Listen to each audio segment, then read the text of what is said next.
Hello students, आज हम लोग चैप्टर स्टार्ट करने जा रहे हैं। उसका नाम है magnetic effect of electric current. Electric current वाला चैप्टर हम लोगों ने पढ़ लिया और इलेक्ट्रिक करंट में हमने heating effect of electric current के बारे में पढ़ा था। अब ये हमारे पास एक नया चैप्टर है जिसमें हम कह रहे हैं कि अगर कोई इलेक्ट्रिक करंट प्रेजेंट है तो उसके चारों तरफ एक मैग्नेटिक फील्ड भी प्रेजेंट होता है। तो मतलब हम करंट से मैग्नेटिज्म को प्रोड्यूस कर सकते हैं, ऐसी वाली बात यहाँ पे की जा रही है। तो सबसे पहले यहाँ पे जो ये चैप्टर है इसमें मैग्नेटिक इफेक्ट नाम है। तो हम सबसे पहले किसकी बात करेंगे? सबसे पहले we will talk about the magnets. Magnets का जो ये नाम है मैग्नेट, ये हमें मिला है मैग्नीशिया नाम की एक जगह है ग्रीस में, वहां से हमें ये नाम मिला। एक्चुअली मैग्नीशिया जो जगह है वहां पे सबसे पहले मैग्नेट के आयरन ओर मिले थे। सबसे पहले वहां पे पता चला था कि बहुत सारी मैग्नेट्स प्रेजेंट है और उसके ओर हमने वहां से लिए थे, इसलिए इसका नाम मैग्नीशिया से मैग्नेट रख दिया गया। अब बात आती है कि आखिर इस मैग्नेट की डिस्कवरी कैसे हुई, हमें पता कैसे चला कि मैग्नेट नाम का कोई मटेरियल है जो इस धरती पे एग्जिस्ट करता है। इसको लेके मैग्नेट से रिलेटेड एक स्टोरी है। वो स्टोरी ऐसा कहती है कि बहुत पुराने जमाने में शेफर्ड्स अपनी भेड़ बकरियां चराने के लिए माउंटेन्स पे जाते थे। जब वो माउंटेन्स पे जाते थे तो उनके जूते बहुत ज़्यादा घिस जाते थे और वेयर एंड टेयर ज़्यादा होने की वजह से बार बार उनको जूते बनाने पड़ते थे। उनको लगा बहुत सारे जूते खराब हो रहे हैं तो इसको बचने का कोई उपाय देखते हैं। तो उन्होंने सोचा क्यों ना हम हमारे जूतों के नीचे आयरन का सोल लगा लें। आयरन एक हार्ड मटेरियल है, तो अगर वो पहाड़ी पे जाएंगे वहाँ पे फ्रिक्शन होगा, आयरन एक हार्ड मटेरियल है तो जल्दी जूते खराब नहीं होंगे, फटेंगे नहीं। ऐसा सोच के जितने भी शेफर्ड्स थे उन शेफर्ड्स ने अपने जूतों के नीचे आयरन का सोल लगा लिया, प्लस उनकी जो स्टिक जिसकी हेल्प से वो माउंटेन्स को क्लाइम करते थे उसकी नोक पे भी उन्होंने आयरन का पार्ट लगा दिया। तो मतलब उन्होंने अपने जूतों को फटने से बचाने के लिए, अपनी लकड़ी को घिसने से बचाने के लिए आयरन का वहां पे प्रूफिंग की और अब वो अपनी भेड़ बकरियां लेके माउंटेन्स पे गए। जब वो माउंटेन्स पे गए तो उनको ऐसा फील हुआ कि कुछ ऐसी चीज है जो उनकी लकड़ी को अट्रैक्ट करके रख रही है। अगर वो उस स्टिक को वहां पे रखते हैं तो एक फोर्स ऑफ अट्रैक्शन आता है, वो वापस उसको पिक नहीं कर पाते, पहला। दूसरा, उनको ऐसा भी लगा कि जैसे ही वो अपने पाँवों को वहां पे रखते हैं तो उनके पाँवों को भी कोई खींच रहा होता है, एक फोर्स ऑफ अट्रैक्शन वहां पे फील हो रहा था।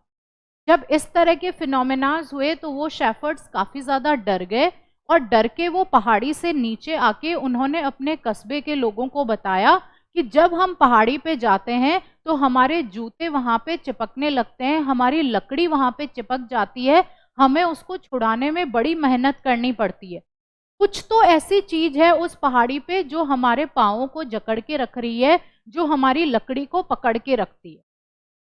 गांव वालों ने सोचा क्यों ना पहाड़ी के ऊपर जाके देखा जाए कि आखिर ऐसा क्या है जो इन सबके पाँवों को खींच के रख रहा है। जो लोग पहाड़ी पे गए उनमें से कुछ ऐसे लोग थे जिनके पास में कोई भी आयरन या आयरन लाइक सब्सटेंस नहीं था, लेकिन कुछ लोगों के पास में उनके पास आयरन या आयरन लाइक सब्सटेंस प्रेजेंट था। तो उस पहाड़ी पे जिन भी लोगों के पास आयरन या आयरन लाइक सब्सटेंस प्रेजेंट था उनको एक फोर्स ऑफ अट्रैक्शन फील हुआ। वहीं जिनके पास कोई भी आयरन की चीज प्रेजेंट नहीं थी उन्हें ऐसा कोई भी फोर्स वहां पे फील नहीं हुआ। तो यहाँ पे दो वोटिंग हो गई, एक मत कह रहा था कि यहाँ पे सच में फोर्स ऑफ अट्रैक्शन है, दूसरा कह रहा था यहाँ पे कोई फोर्स ऑफ अट्रैक्शन नहीं है। काफी सारे लोग थे जो इंटेलेक्चुअल थे, उन्होंने सोचा कुछ ना कुछ तो यहाँ पे ऐसा है जिसकी वजह से ये सारे फिनोमेनाज हो रहे हैं, क्यों ना इसके बारे में पता लगाया जाए। जब उन इंटेलेक्चुअल लोगों ने एक ऑब्जर्वेशन को देखा, एक पैटर्न को फॉलो किया, तो उन्होंने देखा कि यहाँ पे अगर कोई आयरन या आयरन जैसा सब्सटेंस जाता है तो उसको फोर्स ऑफ अट्रैक्शन फील होता है।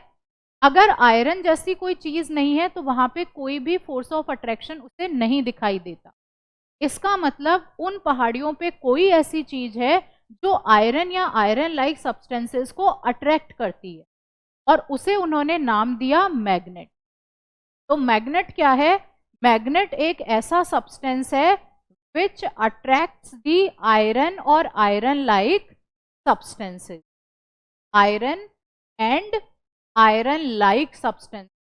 आयरन लाइक में क्या क्या आ जाएगा? निकेल हो सकता है, कोबाल्ट हो सकता है, these are the iron like material.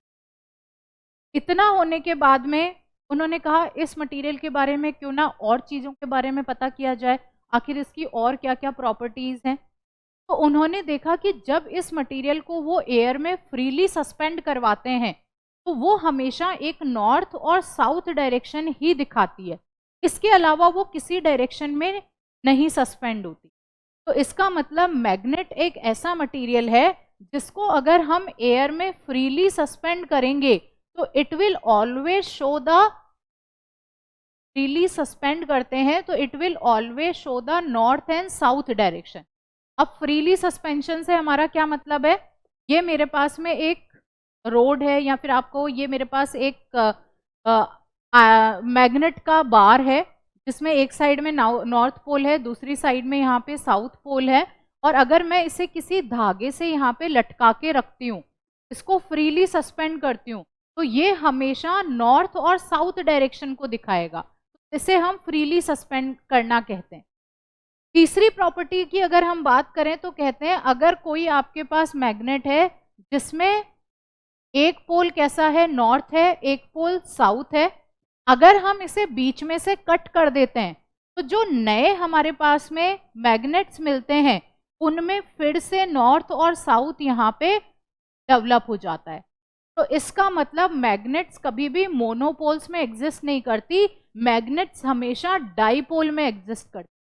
तो तीसरी बात हम कहेंगे magnets always exist in the dipole. यहाँ पे नॉर्थ और साउथ दोनों पोल रहेंगे, कभी भी ऐसा नहीं होगा कि आपने बीच में से कट करके नॉर्थ पोल को अलग कर दिया और साउथ पोल को अलग कर दिया। फोर्थ प्रॉपर्टी क्या कहती है? फोर्थ प्रॉपर्टी कहती है नॉर्थ और नॉर्थ पोल एक दूसरे को रिपेल करेंगे, नॉर्थ और साउथ पोल एक दूसरे को अट्रैक्ट करेंगे। इन शॉर्ट हम कह सकते हैं the like poles repel each other and unlike poles attract each other. तो मैग्नेट की यहाँ पे 4 प्रॉपर्टी है। पहली है कि ये आयरन और आयरन लाइक सब्सटेंसेस को अपनी तरफ अट्रैक्ट करती है। दूसरा, अगर इसे एयर में फ्रीली सस्पेंड किया जाए तो ये हमेशा नॉर्थ और साउथ डायरेक्शन को दिखाती है। मैग्नेट के कभी भी मोनोपोल एग्जिस्ट नहीं करते, इसके हमेशा डाईपोल एग्जिस्ट करते हैं जिन्हें हम नॉर्थ पोल और साउथ पोल कहते हैं। इसके अलावा अगर लाइक पोल्स को एक दूसरे के पास में लेकर आया जाए तो वो रिपेल करेंगे और अनलाइक पोल्स एक दूसरे को अट्रैक्ट करेंगे। मैग्नेट्स को समझने के बाद में यहाँ पे एक प्रॉपर्टी और आई और उसमें ऐसा देखा गया कि अगर कोई भी ये मैग्नेट है, इसका ये नॉर्थ पोल है और ये साउथ पोल है, अगर इसके इस पॉइंट P के ऊपर हम किसी ऑब्जेक्ट को लेकर आते हैं, कोई आयरन नेल को अगर यहाँ लेकर आए तो ये क्या करेगी? इससे अट्रैक्ट हो जाएगी। अगर हमने यहाँ पे कोई एक पॉइंट Q लिया, इस पे आयरन नेल को रखा तो वो भी इससे अट्रैक्ट हो जाएगी। लेकिन अगर मैं इस आयरन नेल को इस पॉइंट S पे रख देती हूँ तो फिर ये इस मैग्नेट से अट्रैक्ट नहीं होती। इसका मतलब ये है कि इस मैग्नेट के चारों तरफ एक पर्टिकुलर एरिया है, सिर्फ उस एरिया में ही इस मैग्नेट की वजह से फोर्स को एक्सपीरियंस किया जा सकता है। उस एरिया से बाहर इस मैग्नेट की वजह से फोर्स नहीं लग रहा। और ये जो एरिया है, ये जो स्पेस है इस मैग्नेट के चारों तरफ, इसे हम कहते हैं मैग्नेटिक फील्ड। क्या कह रहे हैं हम इसे? We call it the magnetic field. तो मैग्नेटिक फील्ड को हम डिफाइन कैसे करेंगे? मैग्नेटिक फील्ड किसी भी मैग्नेट के चारों तरफ का वो एरिया है जिसमें उस मैग्नेट की वजह से फोर्स एक्सर्ट होता है या फिर फोर्स एक्सपीरियंस किया जा सकता है। तो that space, that surrounding, that area is known as magnetic field. तो मैग्नेटिक फील्ड क्या है? इस मैग्नेट के चारों तरफ का वो एरिया जिसमें इस मैग्नेट की वजह से फोर्स को एक्सपीरियंस किया जा सकता है। अब बात आती है कि आखिर इस मैग्नेटिक फील्ड का पता कैसे चलेगा कि आखिर इसका पैटर्न कैसा है, कहाँ पे मैग्नेटिक फील्ड ज़्यादा है, कहाँ पे कम है, कितनी दूरी तक ये मैग्नेटिक फील्ड है। इसको रिप्रेजेंट करने के लिए हमारे पास में यहाँ पे प्रेजेंट है magnetic field lines. Magnetic field lines reality में एग्जिस्ट नहीं करती हैं, ये इमेजिनरी लाइंस हैं जो मैग्नेटिक फील्ड को रिप्रेजेंट करने के काम आती हैं। ठीक है, तो मैग्नेटिक फील्ड लाइंस क्या है? These are the imaginary lines जो किसी भी मैग्नेटिक फील्ड को रिप्रेजेंट करने के काम आ रही है, and we call this magnetic field lines. अब ये मैग्नेटिक फील्ड लाइंस का पैटर्न कैसा है? मैग्नेटिक फील्ड लाइंस में ये फील्ड लाइंस नॉर्थ पोल से इमर्ज होती है और साउथ पोल पे एंटर होती है आउटसाइड द मैग्नेटिक फील्ड। मतलब नॉर्थ पोल से यहाँ से निकलेगी और इस तरह से वापस आएगी। तो हमने कहा कि ये जो मैग्नेटिक फील्ड लाइंस है ये क्या कर रही हैं? ये नॉर्थ पोल से क्या होती हैं? ये इमर्ज होती हैं।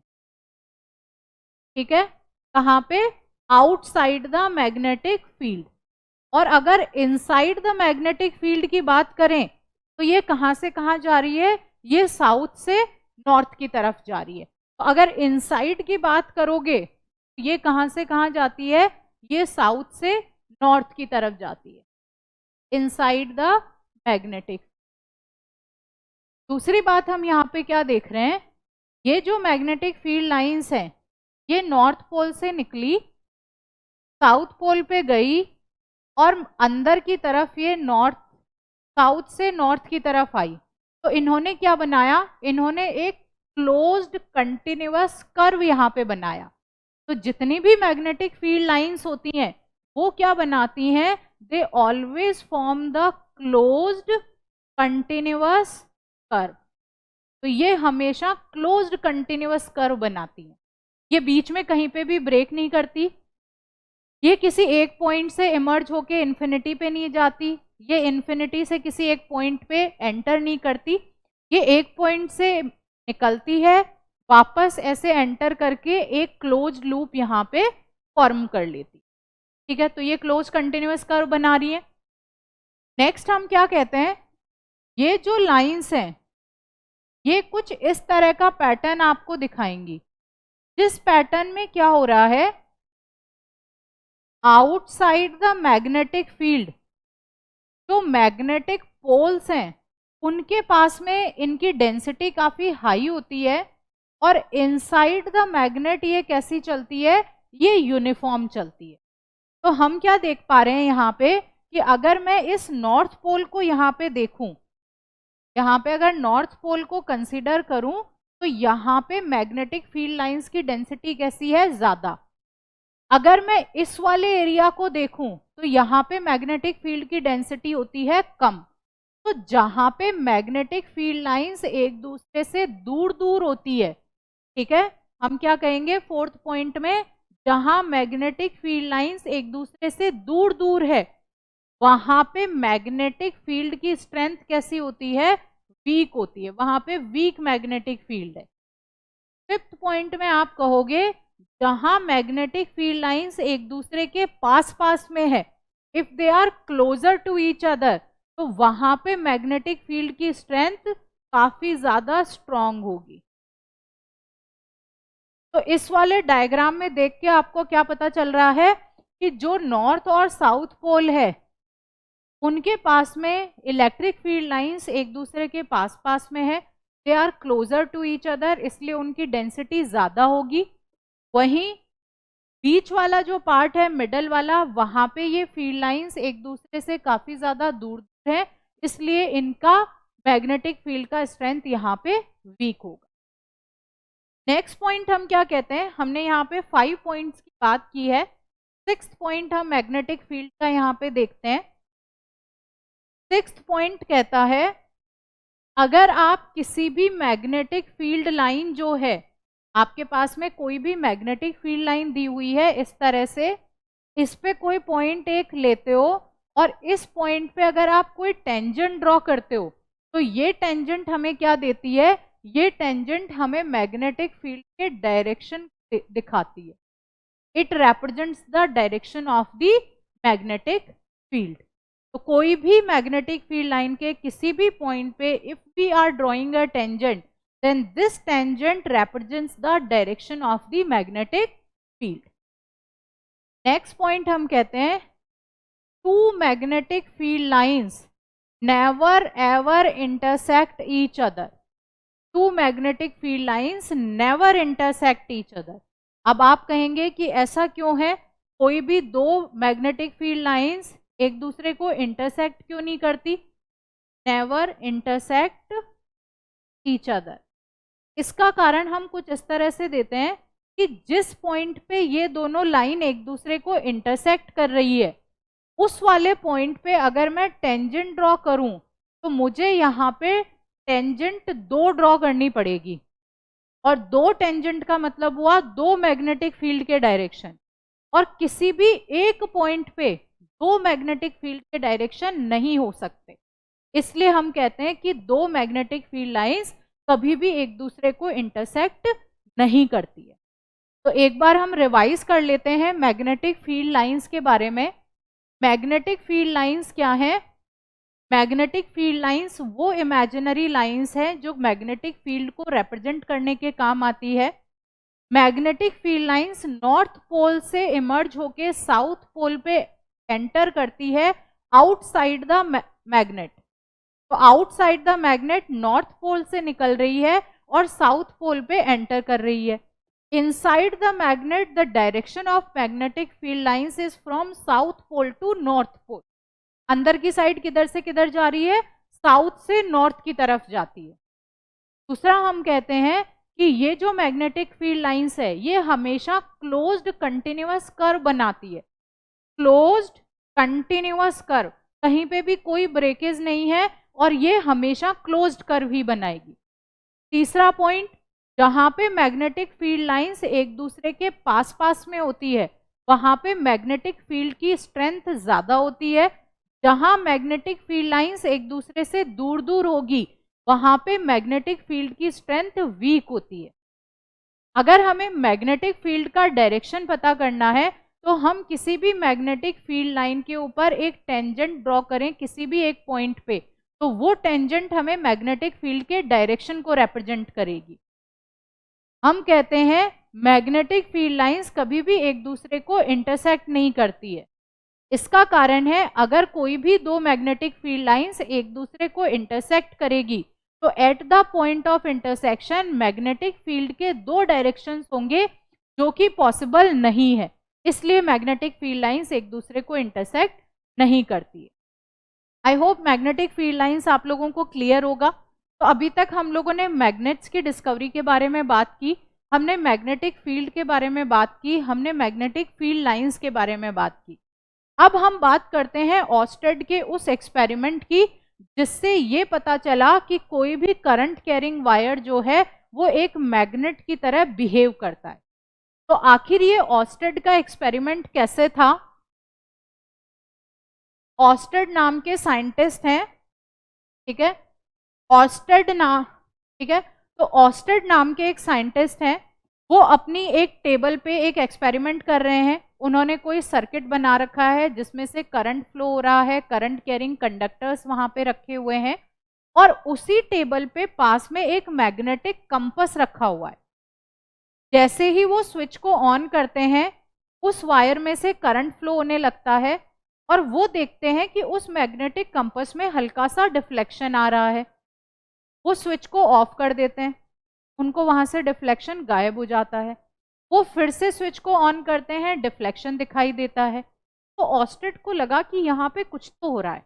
जैसे ही मैं इस इलेक्ट्रिक सर्किट में करंट को फ्लो करवाता हूँ, ये जो मैग्नेटिक कंपास है इसके अंदर कुछ चेंजेस दिखाई दे रहे हैं।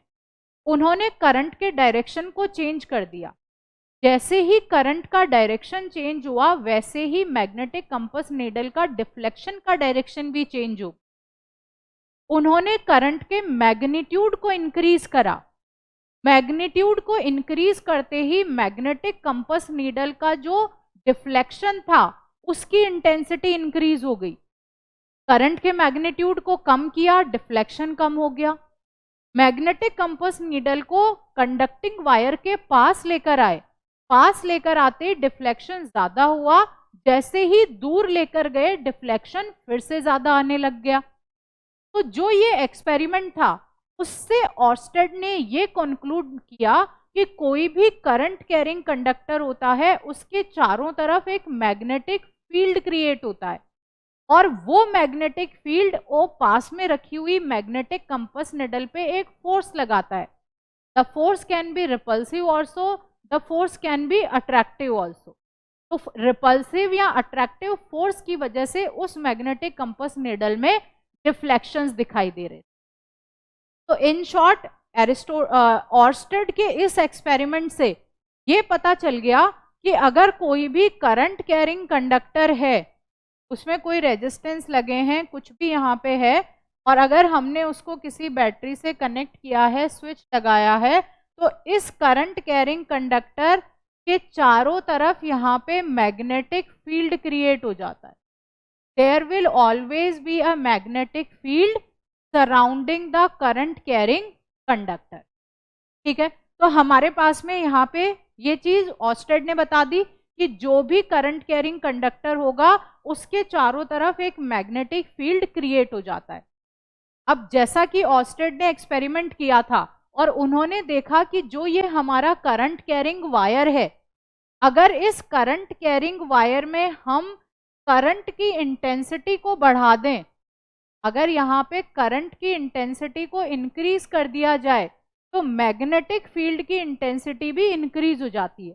जितना ज्यादा करंट का मैग्नीट्यूड होगा उतना ही ज्यादा मैग्नेटिक फील्ड की स्ट्रेंथ यहाँ पे मिलेगी।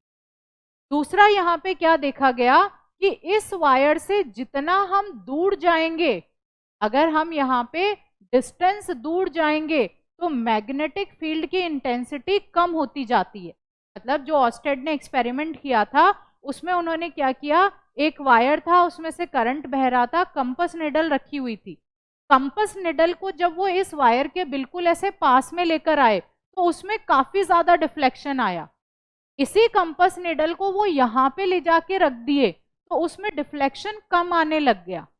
इसका मतलब जो हमारा मैग्नेटिक फील्ड की स्ट्रेंथ है वो इस वायर से कितनी डिस्टेंस पे रखी हुई है उसके ऊपर भी डिपेंड करता है।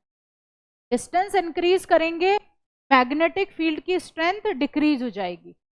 अगर आप डिस्टेंस को कम कर दोगे तो मैग्नेटिक फील्ड की स्ट्रेंथ ज्यादा हो जाएगी। जितना पास में होगा उतना ज्यादा मैग्नेटिक फील्ड का स्ट्रेंथ होगा, और जितना दूर होगा उतना मैग्नेटिक फील्ड की स्ट्रेंथ कम हो जाती है। अब देखिए ह्यूमन नेचर हमारा कैसा होता है। ह्यूमन नेचर ऐसा है कि अगर हमें कुछ मिल जाता है तो हमें लगता है कि हमें इससे थोड़ा सा और चाहिए। अब ऑर्स्टेड की जो ये एक डिस्कवरी थी ये बहुत ही माइंड ब्लोइंग डिस्कवरी थी। इससे पहले तक ये सोचा जाता था कि इलेक्ट्रिसिटी और मैग्नेटिज्म दोनों अलग अलग चीजें हैं, लेकिन इनके एक्सपेरिमेंट ने प्रूव किया कि इलेक्ट्रिसिटी और मैग्नेटिज्म दोनों कैसे हैं, दोनों आपस में कनेक्टेड है। अगर किसी वायर में से करंट फ्लो होगा तो वो एक मैग्नेट की तरह बिहेव करेगा। मतलब इलेक्ट्रिसिटी और magnetism both are connected, that's why we call it electromagnetism. दोनों सब्जेक्ट्स को मिला के क्या बना दिया, इलेक्ट्रोमैग्नेटिज्म बना दिया। तो हमें मैग्नेटिक फील्ड आर्टिफिशियली भी मिलने लग गया। पहले हमें सिर्फ नेचुरली जो मैग्नेट थी वहां से मैग्नेटिक फील्ड मिलता था, लेकिन अब हम आर्टिफिशियली भी मैग्नेटिक फील्ड को क्रिएट कर सकते थे। लेकिन ह्यूमन नेचर में ऐसा था कि उन्हें और ज्यादा मैग्नेटिक फील्ड चाहिए। तो अब और ज्यादा मैग्नेटिक फील्ड पाने के लिए इन्होंने क्या किया, ह्यूमन बीइंग्स ने अपना दिमाग लगाया और उन्होंने कहा कि अगर हम इस वायर को जो ऐसे स्ट्रेट है, अगर हम इसे ऐसे सर्किल की फॉर्म में बना देते हैं तो क्या होता है, हमारी मैग्नेटिक फील्ड की स्ट्रेंथ इंक्रीज हो जाती है। अब इंक्रीज कैसे होगी, अगर हमने सर्कुलर शेप ले लिया तो इस वाले केस में ऐसा होगा कि यहां से ये करंट ऐसे फ्लो कर रहा है आई ये डायरेक्शन में, तो ये वाला जो पार्ट है वो एक स्ट्रेट करंट कैरिंग वायर की तरह काम करेगा, और यहाँ पे एक मैग्नेटिक फील्ड यहाँ पे क्रिएट हो जाएगा। ये कॉन्सेंट्रिक सर्कल्स बन गए। अब ये करंट ऐसे आया तो यहाँ पे फिर से एक ये स्ट्रेट वायर की तरह बिहेव करने लगेगा और यहाँ पे फिर से एक मैग्नेटिक फील्ड क्रिएट हो जाएगा। तो हम क्या देख रहे हैं, अगर हमने स्ट्रेट वायर को सर्कुलर शेप में बना दिया तो उसका एक एक जो पॉइंट है वो एक स्ट्रेट वायर की तरह काम करता है और वो अपना एक अलग मैग्नेटिक फील्ड क्रिएट कर देता है। और यहाँ पे अलग अलग ऐसे मैग्नेटिक फील्ड क्रिएट हो रहे हैं, उसकी वजह से क्या हो रहा है, मैग्नेटिक फील्ड की स्ट्रेंथ इंक्रीज होती जा रही है। सर्कुलर बनाने से स्ट्रेंथ इंक्रीज हुई, लेकिन ह्यूमन माइंड अभी भी नहीं रुका।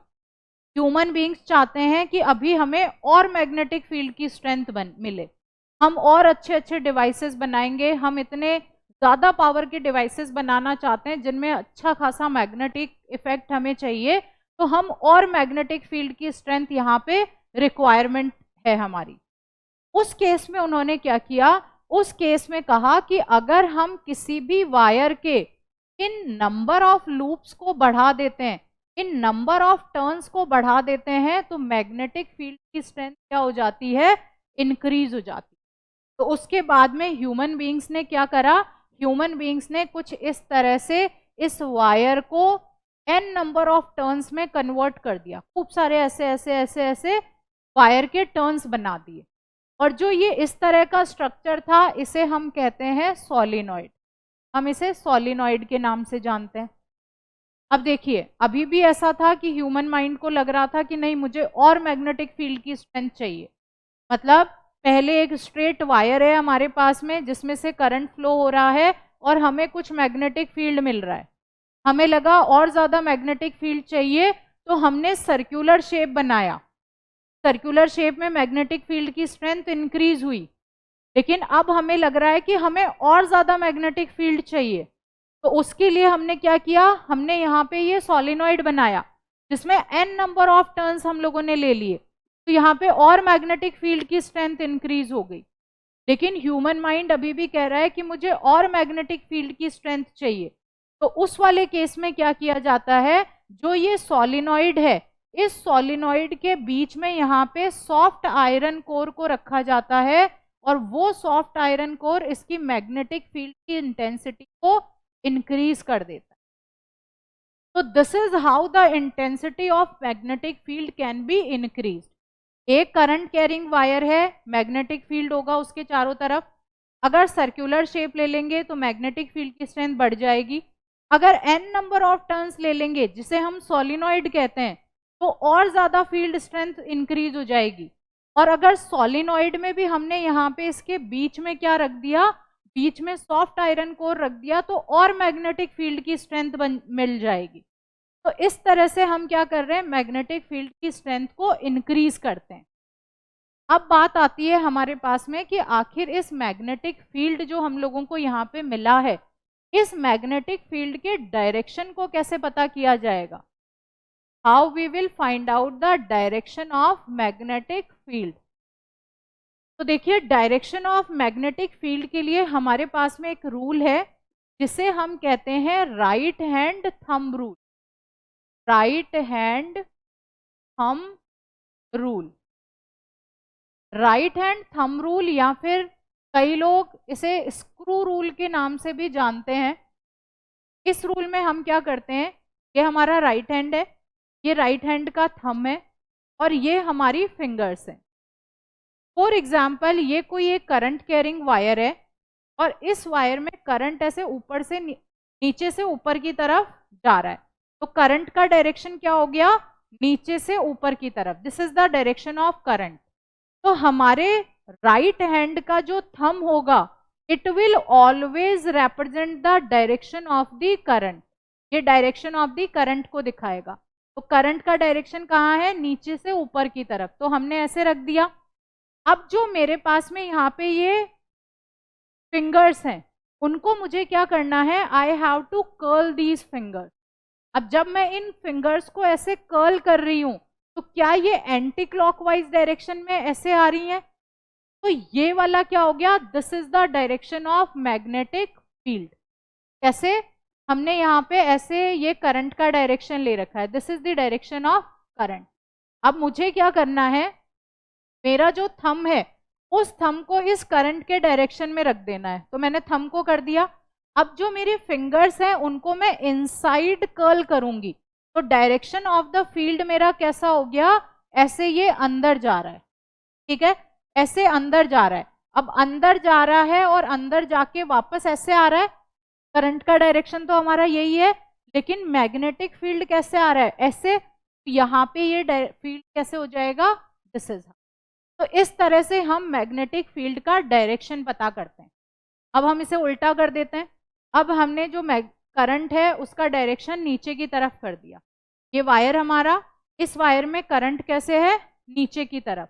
अब नीचे की तरफ जब करंट है तो फिर इसको थंब को कैसे रखना है, नीचे रखना है, ऐसे रखेंगे, थंब को हमने नीचे रखा, ये हो गया। अब ये फिंगर्स को आपको ऐसे कर्ल करना है, दिस इज हाउ। तो जिधर ये फिंगर्स ऐसे कर्ल हो रही है ऐसे, this will be the direction of magnetic field. एक बार बोर्ड पे भी करके देख लेते हैं। बोर्ड पे आपको दिख रहा है यहाँ पे ये नीचे की तरफ। अब मुझे अपना राइट हैंड लेना है, राइट हैंड में मेरे को थंब कैसे करना है, नीचे की तरफ, तो थंब मेरा करंट के डायरेक्शन को दिखा रहा है। अब मैं इन फिंगर्स को क्या करूंगी, अंदर की साइड ऐसे कर्ल करूंगी, तो मेरे पास में मैग्नेटिक फील्ड का ये डायरेक्शन आया। अब जब मैं इनको कर्ल करूंगी तो ये वापस कैसे आ रही है, ऐसे, डायरेक्शन ऑफ करंट तो अपना नीचे ही है, लेकिन फिंगर्स क्या हो रही है, ऐसे अंदर जा रही है और ऐसे बाहर निकल रही है, तो इसे हम ऐसे बाहर निकलते हुए दिखा देंगे। तो ये मेरे पास में क्या आ गया, ये मैग्नेटिक फील्ड का डायरेक्शन आ गया। अब देखो, इसमें हम एक चीज को यहाँ पे पढ़ेंगे जिसे हम कहते हैं क्लॉक फेस रूल। क्या कहते हैं हम, clock face rule. Clock face rule कैसे काम करता है, जैसे आप यहाँ पे देखो, यहाँ पे हमारा मैग्नेटिक फील्ड ऐसे जा रहा है इस तरह से और ऐसे वापस आ रहा है, तो क्या ये एंटी क्लॉकवाइज डायरेक्शन है। आप घड़ी देखते हैं, घड़ी में 12 से 1 2 3 4 5 ऐसे टाइम देखते हैं हम, तो जो 12 से 1 2 3 4 5 होता है उसे हम कहते हैं क्लॉकवाइज, मतलब 12 से वापस 12 तक जाते हैं हम, टाइम देखते हैं, तो दैट इज क्लॉकवाइज। अगर मैं 12 से 11 10 9 8 7 6 5 4 3 2 1 ऐसे उल्टा आऊं, हम उसे कहते हैं एंटी क्लॉकवाइज। ठीक है, आई होप आप लोगों को क्लॉकवाइज एंटी क्लॉकवाइज ये पता है। अब आप यहाँ देखो, ये जो पहला वाला केस है, दिस इज सेकंड केस। पहले वाले केस में हमारे पास में जो मैग्नेटिक फील्ड का डायरेक्शन है वो एंटी क्लॉकवाइज आ रहा है कि नहीं आ रहा, एंटी क्लॉकवाइज आ रहा है। अगर आपको ये राइट हैंड थंब रूल अगर समझ में आ रहा है तो मुझे एक बार थम्स अप दे दो कि अभी तक जो मैंने बताया वो आप लोगों को क्लियर है। अभी तक जो बताया वो क्लियर है, तो एक बार मुझे थम्स अप दे दीजिए ताकि मैं फिर आपको ये क्लॉक फेस रूल बता दूं। यहाँ पे we are having the wire, wire से करंट यहाँ पे फ्लो हो रहा है और हम मैग्नेटिक फील्ड का डायरेक्शन पता कर रहे हैं। All those who have understood this right hand thumb rule, please give me a thumbs up. ठीक है, तो देखो अपने पास में अब यहाँ पे क्या आया, फर्स्ट वाले केस में हम क्या देख रहे हैं, this is anti clockwise.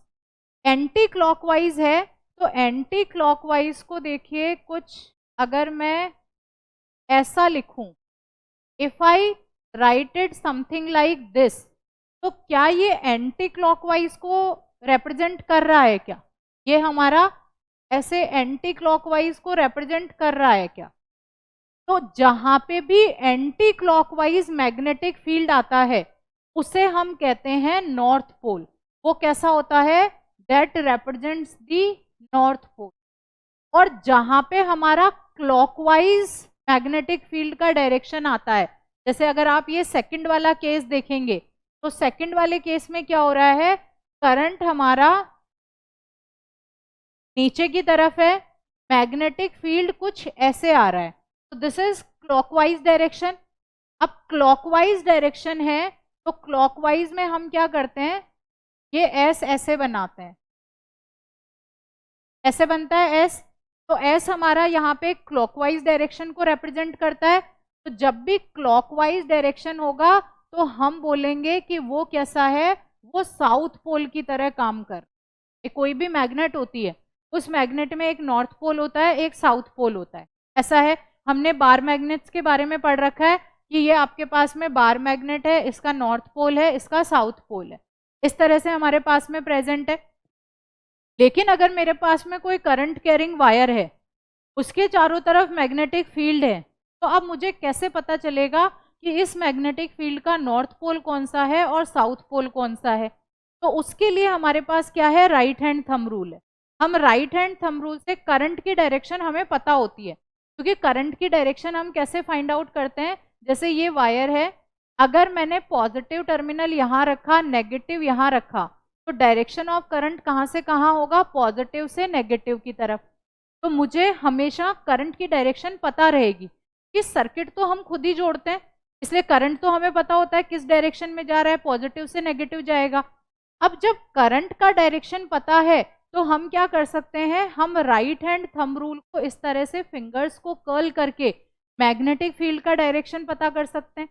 Magnetic field का जब डायरेक्शन पता करते हैं तो करंट जैसे ऊपर की तरफ है, तो हम ऐसे फिंगर्स को कर्ल करवाएंगे और आपके पास एंटी क्लॉकवाइज डायरेक्शन में मैग्नेटिक फील्ड आया। एंटी क्लॉकवाइज आया, इसका मतलब ये वाला पार्ट कैसे बिहेव कर रहा है, ये हमारा ये वाला पार्ट आपके पास में यहाँ पे बिहेव कर रहा है नॉर्थ पोल की तरह। दूसरे वाले वायर में जो हमारा करंट है वो नीचे की तरफ है। अब अगर मैं फिंगर्स को कर्ल करती हूँ तो वो ऐसे अंदर से बाहर की तरफ आ रही है, इसका मतलब यहाँ पे क्लॉकवाइज है। क्लॉकवाइज जब भी होगा तो हमें क्या मिलेगा, हमें साउथ पोल। तो ये वाला वायर हमारा क्या रिप्रेजेंट कर रहा है, this is representing the south pole. तो this is how we find out कि मैग्नेटिक फील्ड का डायरेक्शन क्या है, कौन सा नॉर्थ पोल है, कौन सा साउथ पोल है। एक बार मैं रिवाइज करवा देती हूँ पूरा आप लोगों को जो आज मैंने बताया है। सबसे पहले हमने किसके बारे में पढ़ा, सबसे पहले we studied about the magnets. Magnets की डिस्कवरी कैसे हुई, किस तरह से शेफर्ड्स माउंटेन्स पे जाते थे, उनके जूते वहां पे चिपक जा रहे थे जिनमें आयरन का सोल लगा हुआ था। फिर पता चला कि वो जो पहाड़ियां हैं उनके ऊपर मैग्नेट प्रेजेंट है। फिर मैग्नेट मैग्नीशिया में मिली थी आयरन के ओर से, इसलिए हमने मैग्नेट नाम दे दिया। मैग्नेट की प्रॉपर्टीज क्या क्या है, पहली प्रॉपर्टी आयरन और आयरन लाइक सब्सटेंसेस को अट्रैक्ट करेगी, दूसरा फ्रीली सस्पेंड करेंगे तो नॉर्थ और साउथ पोल दिखाएगी, हमेशा मोनो डाइपोल में एग्जिस्ट करती है, मोनोपोल कभी एग्जिस्ट नहीं करता। नॉर्थ और साउथ हमेशा एक साथ एग्जिस्ट करेंगे, अकेला नॉर्थ अकेला साउथ कभी एग्जिस्ट नहीं करेगा। इसके अलावा like poles will repel each other, unlike poles will attract each other. ये मैग्नेट हो गया। फिर हमने मैग्नेटिक फील्ड के बारे में पढ़ा। मैग्नेटिक फील्ड क्या है, मैग्नेटिक फील्ड किसी भी मैग्नेट के चारों तरफ का वो स्पेस है, वो एरिया है जिसमें उस मैग्नेट की वजह से जो फोर्स लग रहा है उसे एक्सपीरियंस किया जा सकता है। मैग्नेटिक फील्ड को रिप्रेजेंट करने के लिए हमने कुछ इमेजिनरी लाइंस बनाई जिन्हें मैग्नेटिक फील्ड लाइंस कहते हैं। मैग्नेटिक फील्ड लाइंस की प्रॉपर्टी है वो outside the magnet north pole से साउथ पोल पे जाती है, इनसाइड द मैग्नेट साउथ से नॉर्थ जाती है। जहां पे मैग्नेटिक फील्ड लाइंस एक दूसरे के पास पास में होगी वहां मैग्नेटिक फील्ड की स्ट्रेंथ हाई होती है। जहां मैग्नेटिक फील्ड लाइंस दूर दूर है वहां पे मैग्नेटिक फील्ड की स्ट्रेंथ वीक होती है। मैग्नेटिक फील्ड लाइंस हमेशा क्लोज्ड कंटिन्यूअस कर्व बनाती है।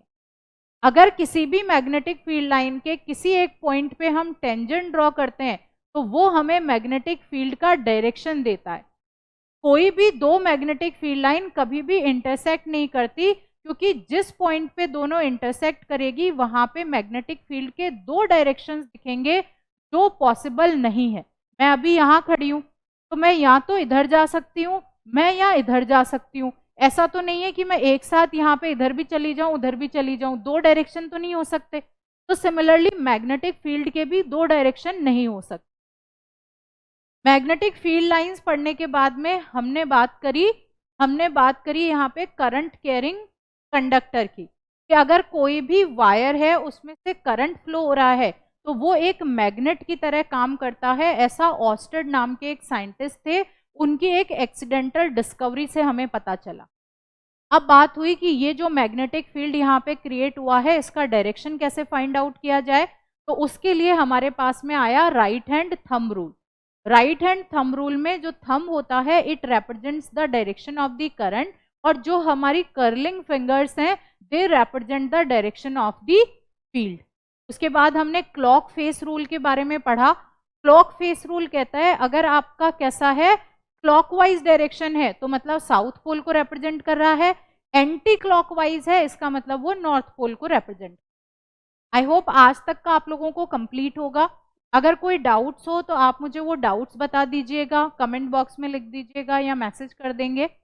आज के लेक्चर का जो होमवर्क है वो मैं आपको भेजूंगी, आपको उसके आंसर्स लिख के PDF बना के सेंड करने ताकि मैं चेक करके वापस आप लोगों को भेज सकूं। कल के लेक्चर में हम लोग करंट कैरिंग लूप की बात करेंगे, सोलिनॉइड की बात करेंगे, तो आपको क्लास मिस नहीं करनी है, क्लास में आना है और क्लास देनी है। हेलो स्टूडेंट्स, वेलकम टू इंडसेट। आज हम लोग magnetic effect of electric current का लेक्चर नंबर 2 करने वाले हैं। कल जो भी हमने पढ़ा था उसको एक बार क्विकली रिवाइज करेंगे, रिवाइज करने के बाद में आगे के टॉपिक्स को डिस्कस करेंगे। कल के लेक्चर में हम लोगों ने magnetic effect of electric current में बात की थी मैग्नेट्स की। मैग्नेट एक ऐसा ऑब्जेक्ट होता है जो आयरन और आयरन लाइक सब्सटेंसेस को अपनी तरफ अट्रैक्ट करता है। आयरन लाइक सब्सटेंसेस में हम बात कर सकते हैं there can be steel, nickel and cobalt. आजकल मार्केट में बहुत तरीके की मैग्नेट्स मिलती है, जो बहुत ज्यादा कॉमनली यूज होती है उसमें हमारे पास में है बार मैग्नेट। ये वाली कौन सी है? बार मैग्नेट, जिसमें एक साउथ पोल है एक नॉर्थ पोल है। ये वाली मैग्नेट का हम ज्यादा यूज करते हैं जब भी कोई भी हमें एक्सप्लेनेशंस देनी होती है, मैग्नेट को रिप्रेजेंट करना होता है। इसके अलावा हमारे पास में होर्सशू मैग्नेट है, this is U shaped magnet. एक सिलेंड्रिकल है और निडल मैग्नेट। निडल मैग्नेट का most of the time use किया जाता है बार मैग्नेट्स में। Then there are other shapes also like the circular shape, the ring magnet, road magnet, oval shape।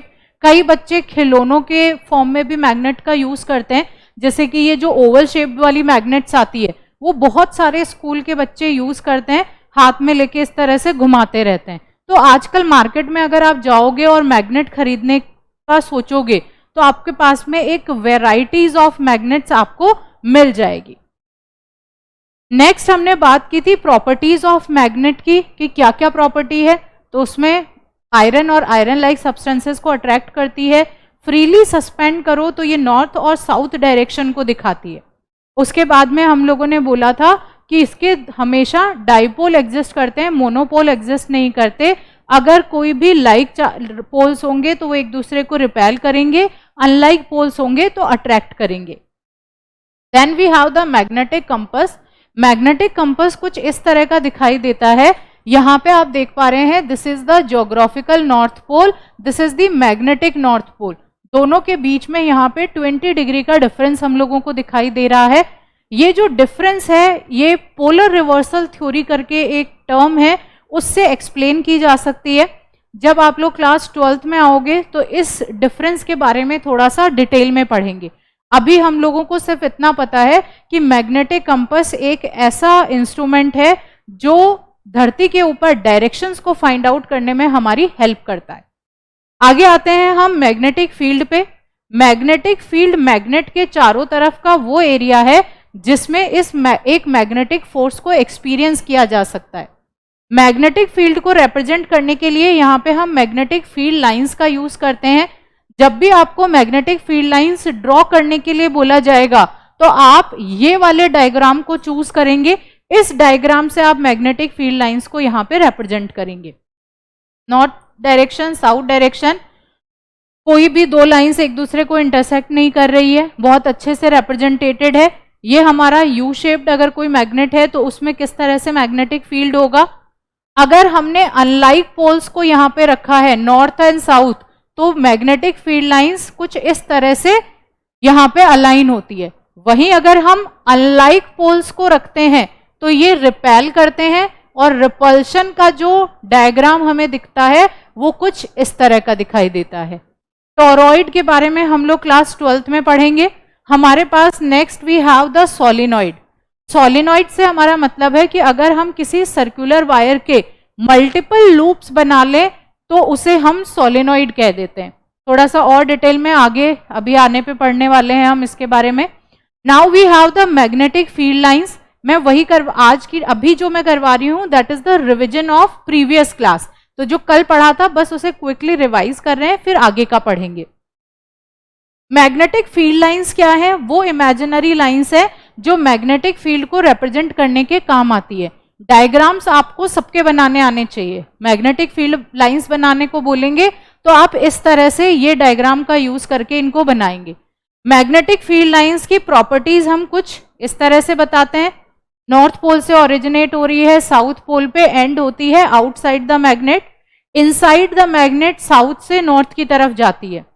जहां पे एक दूसरे के क्लोज होती है वहां मैग्नेटिक फील्ड की स्ट्रेंथ ज्यादा होती है, जहां दूर दूर है वहां मैग्नेटिक फील्ड की स्ट्रेंथ कम है। कभी भी एक दूसरे को इंटरसेक्ट नहीं करेगी। इसके अलावा अगर इसके किसी भी एक पॉइंट पे टेंजेंट ड्रॉ करेंगे तो वो मैग्नेटिक फील्ड के डायरेक्शन को बताती है। Then there comes the magnetic field due to a current carrying wire. अगर कोई भी करंट कैरिंग वायर है तो उसके चारों तरफ एक मैग्नेटिक फील्ड को, एक मैग्नेटिक इफेक्ट को एक्सपीरियंस किया जा सकता है। जैसे कि हमारे पास में ये एक वायर है, इस वायर में से करंट फ्लो हो रहा है, तो हम क्या देख पा रहे हैं, यहाँ पे ये मैग्नेटिक फील्ड लाइंस हमको दिखाई दे रही है। एक मैग्नेटिक फील्ड का पैटर्न यहाँ पे क्रिएट हो गया है। तो ये magnetic field due to a current carrying wire, ये हमने कल पढ़ा था। उसके बाद में हमने बात की थी राइट हैंड थंब रूल की। राइट हैंड थंब रूल कैसे काम करता है? जो हमारा थंब है it will always represent the direction of the current, और जो कर्लिंग फिंगर्स है वो मैग्नेटिक फील्ड के डायरेक्शन को बताएंगे। जो राइट हैंड थंब रूल का यूटिलाइजेशन है वो हम चैप्टर खत्म होने के बाद में बहुत सारे क्वेश्चंस करेंगे, उनमें प्रैक्टिस करेंगे तो हमें बहुत अच्छे से समझ आ जाएगा कि एग्जैक्टली ये कैसे काम करता है, और बहुत क्विकली आप इसको यूज करके आंसर निकाल लेंगे। राइट हैंड थंब रूल हमारा हो गया था। उसके बाद में हम यहाँ पे बात करते हैं magnetic field due to a current in solenoid.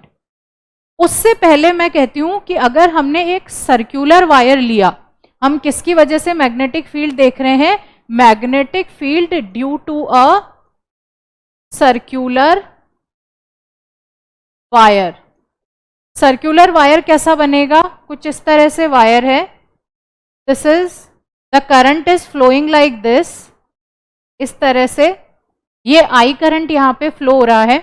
हमने ये कोई सर्कुलर वायर लिया, इसे हमने यहाँ बैटरी से कनेक्ट कर रखा है, तो इसलिए इसमें से करंट फ्लो हो रहा है।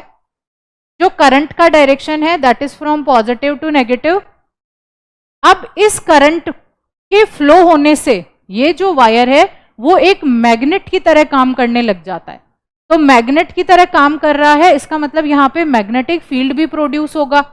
अब हमें पता करना है कि आखिर वो मैग्नेटिक फील्ड जो है वो किस तरह का दिखाई देगा, कैसी उसकी स्ट्रेंथ होगी, क्या होगा। तो जब भी कोई सर्कुलर वायर होता है, जैसे अगर मैं ये वाला इसका एक पार्ट कंसीडर करूं तो मैं इस पार्ट को एक स्ट्रेट वायर की तरह कंसीडर कर सकती हूँ। मतलब ये है तो सर्कुलर, लेकिन इस सर्किल का ये जो एक पार्ट है वो कैसा है? वो एक स्ट्रेट वायर की तरह काम कर रहा है। उसके अलावा अगर मैं यहाँ पे ये वाला एक वायर का ये वाला पार्ट देखूं तो ये भी कैसे काम कर रहा है? ये भी एक स्ट्रेट वायर की तरह यहाँ पे काम कर रहा है। अब हम यहाँ पे राइट हैंड थंब रूल लगा के मैग्नेटिक फील्ड के डायरेक्शन को पता करते हैं। राइट हैंड थंब रूल है, थंब हमारा क्या बताएगा? करंट को। हम क्या करते हैं, यहाँ पे ये करंट की डायरेक्शन कैसे है? This is the direction of current. तो मैं अपने थंब को यहाँ पे इस करंट की डायरेक्शन में रख देती हूँ।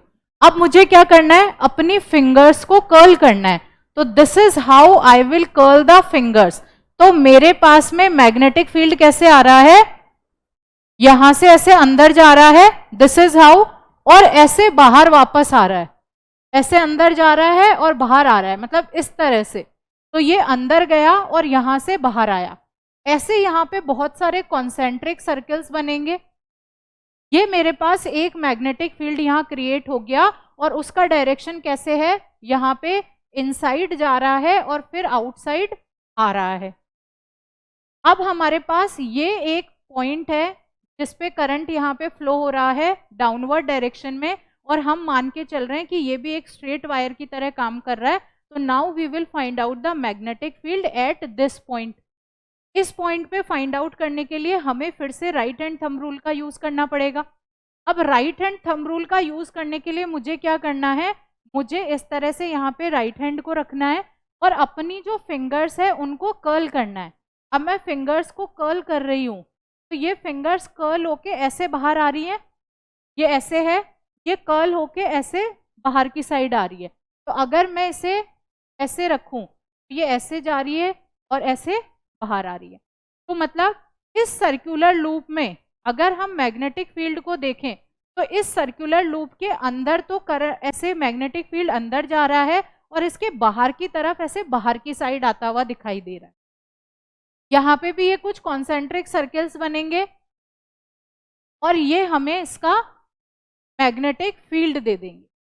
अब जब भी कोई सर्कुलर वायर होता है तो उसमें जो मैग्नेटिक फील्ड की स्ट्रेंथ है वो डिपेंड करती है उस करंट के मैग्नीट्यूड पे। अगर करंट का मैग्नीट्यूड हम इंक्रीज कर देते हैं तो मैग्नेटिक फील्ड की स्ट्रेंथ भी इंक्रीज हो जाती है। तो करंट के मैग्नीट्यूड पे ये बहुत ज़्यादा डिपेंड करेगी। जैसे जैसे करंट का मैग्नीट्यूड इंक्रीज होगा वैसे वैसे मैग्नेटिक फील्ड की स्ट्रेंथ भी इंक्रीज होती जाती है। इसके अलावा अगर मैंने किसी मैग्नेटिक कंपास नीडल को इसके पास में रखा है, अगर रेडियस अपना जो डिस्टेंस है वो कम है तो मैग्नेटिक फील्ड ज़्यादा एक्सपीरियंस होगा। वहीं अगर मैं इस मैग्नेटिक कंपास को यहाँ नहीं रख के इतना दूर रखूं तो जैसे ही मैंने ये डिस्टेंस को इंक्रीज किया मैग्नेटिक फील्ड की स्ट्रेंथ यहाँ पे डिक्रीज हो जाती है। तो अगर हम r डिस्टेंस को इंक्रीज करते हैं तो मैग्नेटिक फील्ड की स्ट्रेंथ यहाँ पे डिक्रीज होती है। दो चीज़ों पे डिपेंड कर गया। तीसरा हम कहते हैं अगर जो हमारा सर्कुलर लूप है उसके नंबर ऑफ टर्न्स को हम इंक्रीज कर दें तो मैग्नेटिक फील्ड की स्ट्रेंथ को इंक्रीज किया जा सकता है। तो if we are going to increase the number of turns तो नंबर ऑफ टर्न्स के साथ में मैग्नेटिक फील्ड की स्ट्रेंथ भी इंक्रीज हो जाएगी। अब हम देखते हैं आखिर इन नंबर ऑफ टर्न्स को इंक्रीज कैसे किया जा सकता है। हम क्या करेंगे, यहाँ पे हम कोई एक वायर लेंगे, इस वायर को इस तरह से एक टर्न बनाया हमने, एक सर्कुलर टर्न हो गया। अब इसको हमने ऐसे सर्कुलर टर्न 2 हो गए, 3 हो गए, हमने यहाँ पे मल्टीपल सर्कुलर टर्न्स इसके बना दिए। इसको किसी एक्सटर्नल सर्किट से कनेक्ट कर दिया। जब इसमें करंट को फ्लो करवाएंगे तो करंट यहाँ फ्लो करेगा और ये जो वायर है इसके चारों तरफ एक मैग्नेटिक फील्ड क्रिएट हो जाता है। और ये जो हमने यहाँ पे स्ट्रक्चर बनाया है इसे हम बोलते हैं सोलेनॉइड। क्या बोलते हैं हम इसे? We call it the solenoid. तो जितना नंबर ऑफ टर्न्स हम यहाँ पे इंक्रीज करेंगे उतना ही मैग्नेटिक फील्ड की स्ट्रेंथ यहाँ पे इंक्रीज होगी। जितना हम करंट की इंटेंसिटी को इंक्रीज करेंगे उतना ही यहाँ पे मैग्नेटिक फील्ड की स्ट्रेंथ इंक्रीज होगी। आई होप आप लोगों को सर्कुलर वायर से ये क्लियर होगा। अब magnetic field due to a solenoid, ये हमने यहाँ पे सोलेनॉइड बना रखा है। ये जो सोलेनॉइड है वो एक बार मैग्नेट की तरह काम करता है। इस बार मैग्नेट में क्या होता है, इस बार मैग्नेट में इसका एक जो एंड है वो नॉर्थ पोल की तरह काम करने लगता है, दूसरा पोल यहाँ पे साउथ पोल की तरह काम करने लगता है। तो जो हमने बार मैग्नेट के लिए जैसा मैग्नेटिक फील्ड का डायग्राम बनाया था सेम टू सेम डायग्राम हम लोगों को यहाँ पे सोलेनॉइड के लिए भी बनाना है। सोलेनॉइड का एक end this will behave like the north pole, this will behave like the south pole, इस तरह से ये बिहेव करेगा। अगर हम सोलेनॉइड को डिफाइन करना चाहें तो हम कहेंगे solenoid is a long coil containing a large number of close turns of insulated copper wire. हमने कॉपर वायर लिया, उसके काफी सारे ऐसे टर्न्स बना दिए तो हमने उसको सोलेनॉइड कह दिया। लेकिन अब देखो ये जो टर्न्स हैं कॉपर वायर के, ये सब क्या होंगे, आपस में एक दूसरे के बहुत क्लोज होंगे, क्योंकि हम यहाँ पे 1-2 टर्न नहीं बना रहे हैं, हम यहाँ पे 1000, 2000, 50,000 ऐसे टर्न्स ले रहे हैं। तो जब इतने सारे टर्न्स लेंगे तो इनको ऐसे दूर दूर तो नहीं ले सकते, ये बहुत ज्यादा extremely close to each other होंगे। अब अगर ये एक दूसरे के बहुत पास पास में है तो ऐसा चांस है कि दोनों आपस में टकराएंगे और टकरा के फिर वहां पे शॉर्ट सर्किट हो जाता है, या फिर आप कहते हो कि जैसे ये आपस में टकराएंगे तो जो करंट का फ्लो है वो हैम्पर हो जाएगा। तो जब करंट का फ्लो यहाँ पे शॉर्ट सर्किट होता है, जब लाइव वायर न्यूट्रल वायर के साथ में टच करता है, तो यहाँ पे जो टर्म बोला उसको आप एक बार इग्नोर करेंगे। ये जो वायर लिया, इस वायर क्योंकि ये बहुत ही पास पास में है, तो हम क्या कर रहे हैं, इसके ऊपर एक इंसुलेशन की कोटिंग कर रहे हैं। अब इंसुलेशन ऐसा नहीं है कि हम उसके ऊपर प्लास्टिक लगा देंगे, हम इसके ऊपर एक पेंट करेंगे, और वो पेंट कैसा होगा, वो पेंट इंसुलेटिंग मटेरियल का होगा। तो ये दिखेगा हमें बिल्कुल पतला सा कॉपर वायर जैसा ही, बस उसके ऊपर हल्का सा जैसे हम नेल पेंट लगा देते हैं वैसे हम किसी इंसुलेटिंग मटेरियल की पेंट कर देंगे, तो ये इंसुलेटिंग कॉपर वायर बन जाता है। ठीक है, जैसी बार मैग्नेट की मैग्नेटिक फील्ड लाइंस होती है, सेम टू सेम वैसी ही सोलेनॉइड की भी मैग्नेटिक फील्ड लाइंस होती है। जो मैग्नेटिक फील्ड लाइंस है सोलेनॉइड की, वो अंदर बहुत ज्यादा यूनिफॉर्म होती है। आप इस डायग्राम में यहाँ पे देख पा रहे हैं, इस डायग्राम में ये जो यूनिफॉर्मिटी है वो बहुत ज्यादा है। तो इनसाइड द सोलेनॉइड बहुत यूनिफॉर्म रहेगी, लेकिन आउटसाइड द सोलेनॉइड ये कैसी रहेंगी, ये हमेशा कर्व्ड लाइंस रहती है। तो हमेशा ध्यान रखना, जब भी मैग्नेटिक फील्ड लाइंस को आप ड्रॉ करो तो आप इनसाइड में उनको बिल्कुल स्ट्रेट बना देना, लेकिन बाहर की साइड में हमेशा कर्व्ड बनाना। कि हम मैग्नेटिक फील्ड लाइंस का जब प्रॉपर्टीज बताते हैं तो हम कहते हैं these are closed continuous curve, हम यहाँ पे कर्व वर्ड यूज करते हैं। तो आप inside the solenoid, inside the bar magnet, यहाँ पे आप यूनिफॉर्म स्ट्रेट लाइंस बना सकते हो, लेकिन outside the bar magnet and outside the solenoid आपको जो भी मैग्नेटिक फील्ड लाइंस बनानी है उनको आपको हल्का सा कर्व बनाना पड़ेगा। ठीक है, तो उन्हें हमेशा कर्व्ड बनाना। अंदर सब यूनिफॉर्म रहता है, सब जगह पे सेम रहती हैं ये सारी लाइंस। अब हम बात करते हैं इलेक्ट्रोमैग्नेट की। देखो ये भी एक सोलेनॉइड का ही हम लोगों को डायग्राम यहाँ पे बना हुआ है। इलेक्ट्रोमैग्नेट, एक मैग्नेट होती है जो हमें नेचुरली मिलती है, एक मैग्नेट होती है जो हम आर्टिफिशियली बनाते हैं। अब ये आर्टिफिशियल मैग्नेट आखिर बनेगी कैसे? तो आर्टिफिशियल मैग्नेट बनाने के लिए हम क्या करते हैं, हम जो ये सोलेनॉइड बनाया है, इस सोलेनॉइड के अंदर हम यहाँ पे स्टील को रख देते हैं। अंदर हमने क्या रख दिया, हमने यहाँ पे एक स्टील की रोड रख दी। अब ये जो स्टील की रोड है ये बीच में है, इस स्टील की रोड के ऊपर बहुत सारे वायर्स जो कॉपर के इंसुलेटेड वायर है उनको रैप किया हुआ है। अब उसमें से करंट फ्लो हो रहा है। अगर बहुत ज़्यादा हाई मैग्नीट्यूड का करंट बहुत टाइम तक इस सोलेनॉइड से पास होता रहेगा तो ये अंदर जो स्टील हमने रख रखा है वो हाईली मैग्नेटाइज्ड हो जाता है, और जब हम स्विच ऑफ कर देते हैं, जब हम करंट को ऑफ कर देते हैं, उसके बाद में भी ये एक मैग्नेट की तरह ही बिहेव करता रहता है। उसके बाद में भी इसका मैग्नेटाइजेशन जाता नहीं है। तो this is how we create the artificial magnet. तो हमारा इलेक्ट्रोमैग्नेट तो क्या हो गया, जब इलेक्ट्रिसिटी जा रही है, किसी भी वायर में इलेक्ट्रिक करंट है तो वो एक मैग्नेट की तरह बिहेव करेगा, हम उसे इलेक्ट्रोमैग्नेट कह देते हैं। अब हमें क्या करना है, नेचुरली जो मैग्नेट मिलती है उनकी एफिशिएंसी बहुत ज़्यादा नहीं होती, उनसे हमें बहुत ज़्यादा मैग्नेटिक फील्ड की इंटेंसिटी नहीं मिलती। तो हम क्या कर सकते हैं, हम यहाँ पे आर्टिफिशियल मैग्नेट्स बना सकते हैं जो हाई इंटेंसिटी की हो। तो आर्टिफिशियल मैग्नेट्स बनाने के लिए इस सोलेनॉइड के अंदर स्टील को रखा जाता है, और वो स्टील जब हाई मैग्नीट्यूड का करंट फ्लो होगा तो हाईली मैग्नेटाइज्ड हो जाएगा, और स्विच ऑफ करंट के स्विच ऑफ होने के बाद में भी मैग्नेटिक प्रॉपर्टीज को यहाँ पे रिप्रेजेंट करें।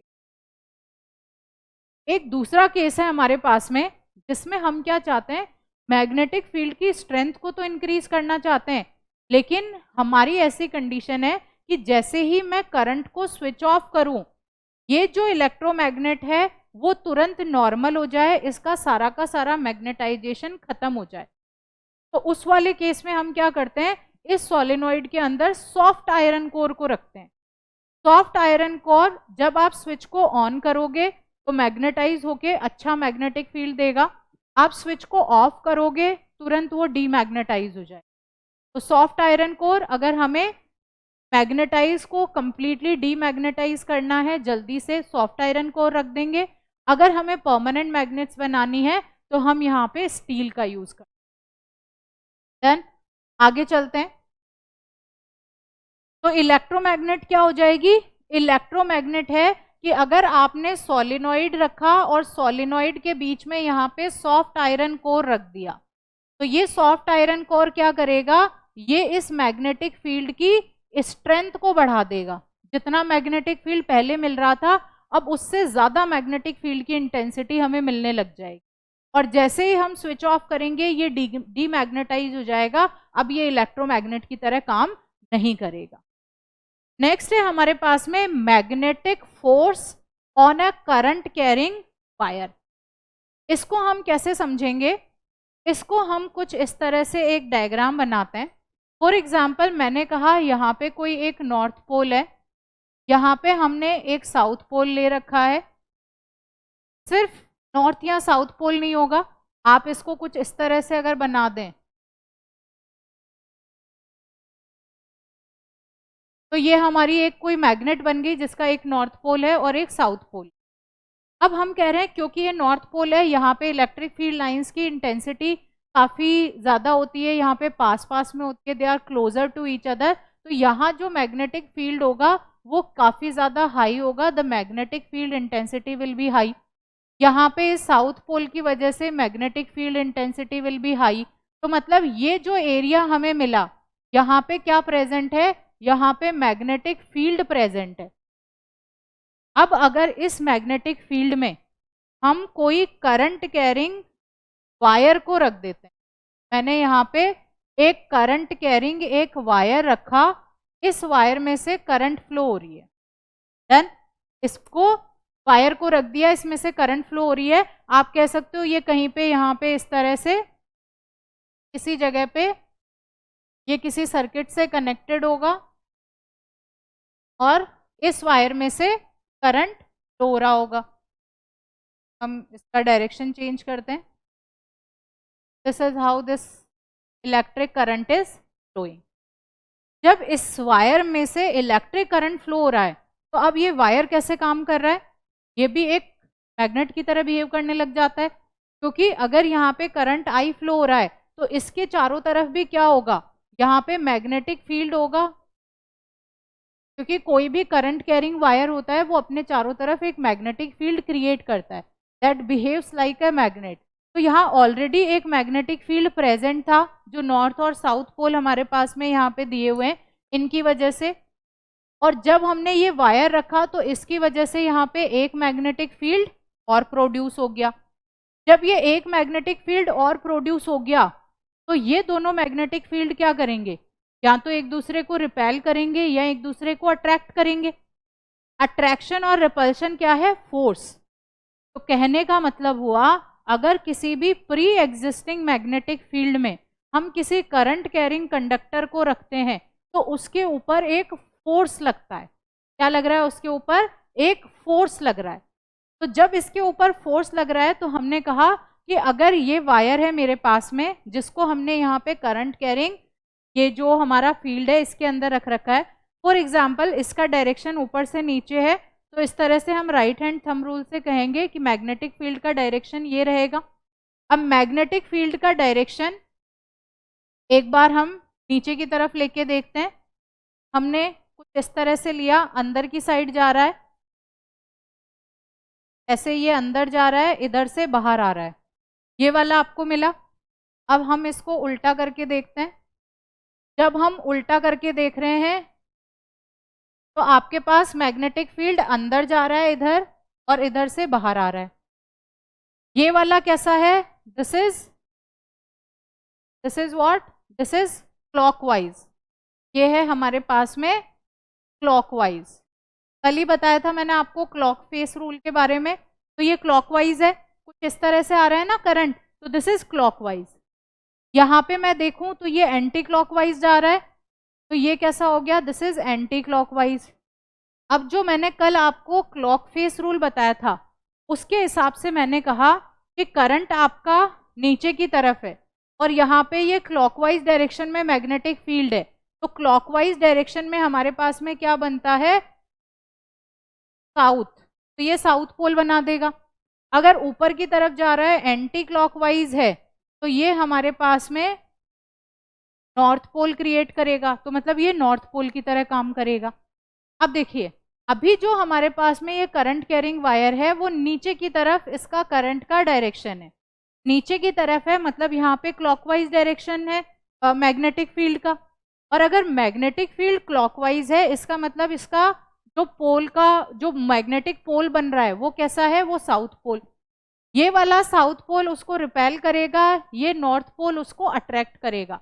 इसका मतलब इसके ऊपर फोर्स लगेगा, फोर्स लगेगा तो ये वायर ऐसे मूव करेगा, मूव करके जहां पहले इसका डायरेक्शन नीचे की तरफ था, अब ये मूव करके डायरेक्शन ऊपर की तरफ हो गया। जैसे ही डायरेक्शन ऊपर होगा तो अब यहाँ पे मैग्नेटिक फील्ड कैसा हो गया, एंटी क्लॉकवाइज। एंटी क्लॉकवाइज हुआ तो यहाँ पे नॉर्थ पोल क्रिएट हुआ। नॉर्थ पोल क्रिएट होता है, इधर से रिपल्सिव फोर्स लग रहा है, इधर से अट्रैक्टिव फोर्स लग रहा है, तो अगेन ये वायर हमारा मूव करेगा।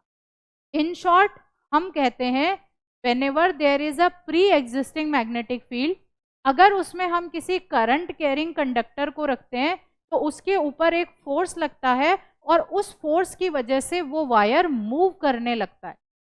अब आप कहेंगे कि आखिर इसका यूज क्या है, मतलब क्यों इतनी ज़्यादा फिजिक्स हम पढ़े जा रहे हैं।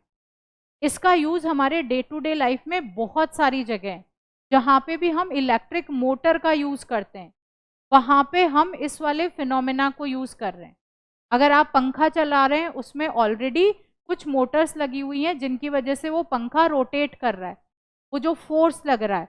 तो जहाँ जहाँ हमारे इलेक्ट्रॉनिक गैजेट्स में इलेक्ट्रिक मोटर का यूज होता है, वहाँ वहाँ ये वाला प्रिंसिपल यूज हो। डन, आई होप आप लोगों को ये क्लियर होगा। नेक्स्ट है हमारे पास में magnetic force on A current carrying conductor. ये हमने देखा, यहाँ एक मैग्नेट रखी हुई है, ये कंडक्टर है जिसमें से करंट फ्लो हो रहा है। अगर इसको इसके बीच में रखते हैं तो कुछ डिफ्लेक्शंस हमको दिखाई देते हैं, इसका मतलब यहाँ पे क्या हो रहा है, यहाँ पे फोर्स लग रहा है। अब बात आती है कि ये जो फोर्स लगा, इस फोर्स का डायरेक्शन कैसे पता करेंगे। पहले करंट है, करंट का डायरेक्शन हम अपने आप से पता कर सकते हैं, कि जो सर्किट हमने बनाया उसमें हमें पता है हमने पॉजिटिव से नेगेटिव वगैरह कहाँ कहाँ कनेक्ट किए हैं, तो अकॉर्डिंगली हमारा करंट का डायरेक्शन हो जाता है। फिर हमारे पास में राइट हैंड थंब रूल है, उसकी हेल्प से हम मैग्नेटिक फील्ड का डायरेक्शन पता कर लेते हैं। अब मैग्नेटिक फील्ड का डायरेक्शन पता चल गया, अब बात आती है ये जो फोर्स लग रहा है किसी मैग्नेटिक फील्ड में, अगर करंट कैरिंग वायर को रखते हैं तो उसका डायरेक्शन कैसे पता किया जाएगा। उसके डायरेक्शन को पता करने के लिए हमारे पास में है फ्लेमिंग्स लेफ्ट हैंड रूल। कौन सा रूल है हमारे पास में, we have the Fleming's left hand rule.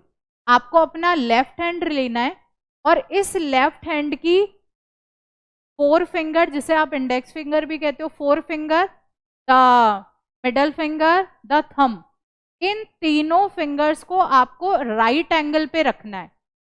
Middle finger, 4 finger, middle finger, then thumb, तीनों को क्या करना है, you have to keep at the right angle. तीनों जब राइट एंगल पे होंगे तो हम कहते हैं कि जो 4 फिंगर है वो मैग्नेटिक फील्ड के डायरेक्शन को बताती है, जो मिडल फिंगर है वो करंट के डायरेक्शन को बताती है, और थंब हमारा फोर्स या मोशन के डायरेक्शन को। कुछ एग्जाम्पल्स जब सॉल्व करेंगे तो आपको फ्लेमिंग्स लेफ्ट हैंड रूल भी क्लियर हो जाएगा। अभी अगर आपको थ्योरेटिकली अगर लेफ्ट हैंड रूल की बात करनी है तो आप सिंपली कहेंगे कि अगर आप अपने लेफ्ट हैंड की 4 फिंगर, मिडल फिंगर और थंब तीनों को स्ट्रेच करके राइट एंगल पे रखते हैं तो 4 फिंगर मैग्नेटिक फील्ड को रिप्रेजेंट करती है, मिडल फिंगर करंट को रिप्रेजेंट करती है और थंब मोशन या फोर्स को रिप्रेजेंट करता है। इसी को हम फ्लेमिंग्स लेफ्ट हैंड रूल कहते हैं। डन। चलो नेक्स्ट है आपके पास इलेक्ट्रिक मोटर। इलेक्ट्रिक मोटर हमारा अभी ये जो नया सिलेबस आया है उससे उसमें प्रेजेंट नहीं है, तो इसलिए हम इलेक्ट्रिक मोटर को नहीं करेंगे। उसके बाद इलेक्ट्रोमैग्नेटिक इंडक्शन है, वो भी हमारे सिलेबस से हट गया है। एसी और डीसी भी हमारे सिलेबस से हट गया है। नेक्स्ट जो हमारे पास में टॉपिक है that is domestic electric circuit. Domestic electric circuit से मतलब है जो हमारे घरों में इलेक्ट्रिक सर्किट यूज होता है, हम इसकी बात कर रहे हैं। तो देखो घरों में जो इलेक्ट्रिक सर्किट यूज हो रहा है उसमें हमें इलेक्ट्रिसिटी मिल रही है।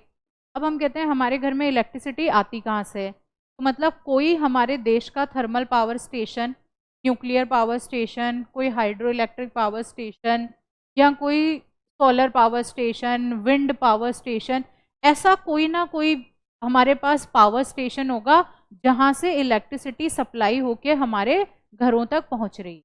फॉर एग्जाम्पल हमने माना कोई थर्मल पावर स्टेशन है जो हमारी सिटी के पास है और वहाँ से हमें पावर की सप्लाई होती है। वो पावर हमारी सिटी में आया, सिटी में कोई एक इलेक्ट्रिसिटी का बोर्ड होता है जहाँ पे हम बिजली का पेमेंट करते हैं, हर महीने जो हमारे बिजली का बिल आता है उसका पेमेंट करते हैं। तो वहाँ पे वो इलेक्ट्रिसिटी पावर जो भी आ रही है उसका पूरा का पूरा रिकॉर्ड एंड मैनेजमेंट सब वहीं होता है। अब जो इलेक्ट्रिसिटी बोर्ड है, अगर हमें हमारे घर में इलेक्ट्रिसिटी चाहिए तो हम इलेक्ट्रिसिटी बोर्ड के पास जाते हैं, एक फॉर्म फिल करते हैं और कहते हैं हमें हमारे घर में इलेक्ट्रिक पावर चाहिए, इलेक्ट्रिसिटी चाहिए, आप इसको अप्रूव कर दीजिए। वो लोग एक वायर से हमारे घर तक इलेक्ट्रिसिटी को पहुंचाते हैं। पुराने ज़माने में ये जो वायर्स थे वो पोल से पोल आते थे, पोल टू पोल, बहुत सारे पोल्स लगे हुए होते थे सिटी में, और ये इस तरह से पूरा एक पोल टू पोल चलता था। लेकिन जो पोल टू पोल वायर्स आते थे उनमें एक्सीडेंट्स बहुत ज़्यादा होते थे। कई बार कोई बड़ा ट्रक आ गया, बस आ गया, उसने टच कर लिया तो वहाँ पे इलेक्ट्रिक शॉक लगने के चांसेस हैं। कई बार बहुत ज़्यादा थंडरस्टॉर्म था, वो वायर्स नीचे गिर गए, पानी था नीचे, इलेक्ट्रिक करंट आ गया, कई जानवर मर गए। तो ऐसे करके बहुत सारी कैजुअलिटीज़ हो जाती थी। तो उसके लिए फिर एक नया तरीका लेकर आए, और वो लगता दिखने में भी बड़ा अजीब लगता था कि सब जगह पोल लगे हुए हैं, बहुत सारे वायर्स आ रहे हैं, और उसमें रिस्क भी बहुत ज़्यादा थी। नया सिस्टम आया, उसमें ऐसा हुआ कि अब हमें क्या करना है, ज़मीन खोदनी है और ज़मीन के अंदर इंसुलेटेड केबल्स है उनको रखना है, और उन इंसुलेटेड केबल से जो भी इलेक्ट्रिसिटी है वो हमारे घर तक या फिर हमारी जो कॉलोनी है वहाँ तक आएगी।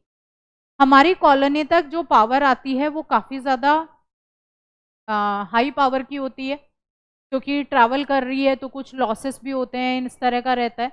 बट हमारे घर में जो पावर आ रही है, जो इलेक्ट्रिसिटी आ रही है, वो आती है 220 वोल्ट की। कितने की आती है? 220 वोल्ट। तो इंडिया में जो वोल्टेज यूज होता है डोमेस्टिक सर्किट्स में, दैट इज 220 वोल्ट। फ्रीक्वेंसी जो इंडिया के डोमेस्टिक सर्किट्स में यूज होती है दैट इज 50 हर्ट्ज। अब हमने कहा हमारे घर तक आ गया। अब जब घर तक वो वायर आता है तो सबसे पहले हमारे घर में एक मेन सर्किट बोर्ड होता है, ठीक है। एक यहाँ पे मेन बोर्ड लगा हुआ होता है, एक इलेक्ट्रिसिटी का यहाँ पे मीटर लगा हुआ होता है, जहाँ पे ये वायर सबसे पहले आते हैं। सबसे पहले यहाँ पे ये वायर आ रहा है, और ये वायर क्या करता है, फिर दो वायर्स में कन्वर्ट हो गया। ये एक हमारे पास लाइव वायर, दूसरा हमारे पास कौन सा है, न्यूट्रल वायर। लाइव वायर जो है that is at the high potential, और जो न्यूट्रल वायर है that is at the low potential. High potential मतलब 220 वोल्ट पे होगा, न्यूट्रल वायर लो पोटेंशियल का मतलब हुआ ये 0 पोटेंशियल पे होगा। जो लाइव वायर होता है उसके ऊपर रेड कलर का इंसुलेशन है, जो न्यूट्रल वायर है उसके ऊपर ब्लैक कलर की इंसुलेशन होती है। तो रेड और ब्लैक कलर की इंसुलेशन वाले ये दो वायर हमारे मेन फ्यूज तक आ चुके हैं। मेन फ्यूज तक आए, दोनों में एक पोटेंशियल डिफरेंस क्रिएटेड है, और जहाँ पे पोटेंशियल डिफरेंस है वहाँ इजीली चार्जेस फ्लो कर सकते हैं और इलेक्ट्रिसिटी मिल जाती है। अब मेन जो हमारा इलेक्ट्रिसिटी का मीटर है, वहाँ पे आप देखेंगे कि एक नया वायर यहाँ पे जुड़ रहा है। जिसे हम बोलते हैं अर्थ वायर। और जो ये अर्थ वायर है ये ग्रीन कलर के इंसुलेशन में पाया जाता है। तो मतलब अब हमारे घर में 3 वायर्स यूज हो रहे हैं। एक रेड कलर के इंसुलेशन में, that is live wire and that is at the high potential. दूसरा न्यूट्रल वायर जो ब्लैक कलर के इंसुलेशन में है, जो 0 पोटेंशियल पे है या फिर जो लो पोटेंशियल। तीसरा है हमारे पास में अर्थिंग वायर जो ग्रीन कलर के इंसुलेशन में होता है। और जो अर्थिंग वाला वायर है वो कैसे होता है, हमारे घर के आसपास में कहीं पे भी मिट्टी खोद के उसके अंदर एक कॉपर की प्लेट रखते हैं। ये कॉपर प्लेट यहाँ पे रखी हुई है। इस कॉपर प्लेट को रखते हैं, उस वायर को उसके अंदर इंसर्ट करवाते हैं, थोड़ा पानी डालते हैं और फिर मिट्टी डाल देते हैं। तो मतलब हमारे घर के आसपास ही हमने ये जो अर्ध वाला वायर है उसको बरी किया हुआ है हमारे आसपास की मिट्टी में। फिर हम क्या देख रहे हैं, हमारे पास यहाँ मेन स्विच है, उसके बाद में हमारे घरों में पैरेलल कनेक्शन है और हर रूम का अलग अलग कनेक्शन है। किसी रूम में एसी लगा है, किसी में टीवी लगा है, किचन का अलग कनेक्शन है, ड्राइंग रूम का अलग कनेक्शन है। तो इस तरह से अलग अलग सर्किट वहाँ पे बन जाता है। अभी तक जो डोमेस्टिक सर्किट में हमें ध्यान रखने वाली बात है वो है सबसे पहले कि यहाँ पे लाइव वायर, न्यूट्रल वायर और अर्थिंग वायर होते हैं। लाइव और न्यूट्रल वायर है वो इम्पोर्टेंट वायर है, उनके बिना इलेक्ट्रिसिटी फ्लो नहीं करेगी, तो वो जरूरी है। अर्थिंग वायर जो है वो एक सेफ्टी के लिए हम यूज कर रहे हैं। अगर हम कोई metallic devices, metallic electronic gadgets हमारे घर में यूज करते हैं और हमें डर है कि हमें कोई इलेक्ट्रिक शॉक ना लगे उनसे, तो हम अर्थिंग वायर का यूज करते हैं। अदरवाइज जो इम्पोर्टेंट है, जो नेसेसरी है, वो 2 वायर है, one is live, another one is neutral. Live wire red colour के इंसुलेशन में high potential, neutral wire red insulation में लो पोटेंशियल पे। ग्रीन कलर के इंसुलेशन में अर्थिंग वायर है जो कि एक सेफ्टी डिवाइस की तरह यूज होता है।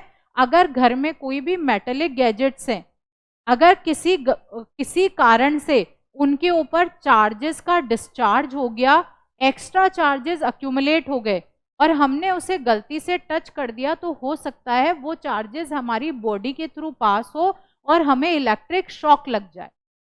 लेकिन अगर हमने हमारे घर में अर्थिंग वायर यूज किया है तो वो जितने भी एक्स्ट्रा चार्जेस उस मेटेलिक बॉडी पे अक्यूमुलेट होते हैं, उन सारे के सारे चार्जेस को वो अर्थिंग वायर ग्राउंड कर देता है। वो जो गड्ढा खोद के हमने कॉपर प्लेट लगा रखी है वहां तक लेकर चला जाता है वो सारे के सारे एक्स्ट्रा चार्जेस को।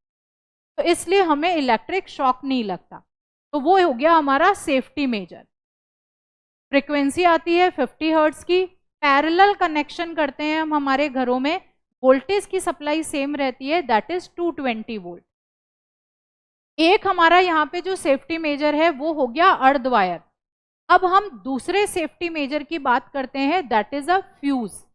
हमारे जो घर हैं उनमें फ्यूज का यूज किया जाता है। मेनली जो फ्यूज हम इंडिया के डोमेस्टिक सर्किट्स में यूज करते हैं वो एक 5 एम्पियर का है, दूसरा 15 एम्पियर। 5 एम्पियर मतलब जो 5 एम्पियर तक के करंट को अच्छे से विदस्टैंड कर रहा है। 15 एम्पियर का फ्यूज है मतलब जो हाई पावर के इलेक्ट्रॉनिक गैजेट्स हैं, जैसे माइक्रोवेव ओवन हो गया, रेफ्रिजरेटर हो गया, एसी हो गया, ये सब ज्यादा पावर के हैं। ज्यादा पावर के हैं तो मतलब करंट को भी वो ज्यादा विड्रॉ कर रहे हैं, तो फिर 5 एम्पियर तो कम होता है करंट, तो वहां पे तो वो काम करेगा नहीं, तो इसलिए हम 15 एम्पियर का फ्यूज लगाते हैं। तो 2 तरह के फ्यूज हमारे डोमेस्टिक सर्किट में यूज होते हैं, 5 एम्पियर एंड 15 एम्पियर। अब बात आती है आखिर ये फ्यूज क्या होता है। फ्यूज एक सेफ्टी डिवाइस है जिसके अंदर लो मेल्टिंग पॉइंट के वायर का यूज किया जाता है।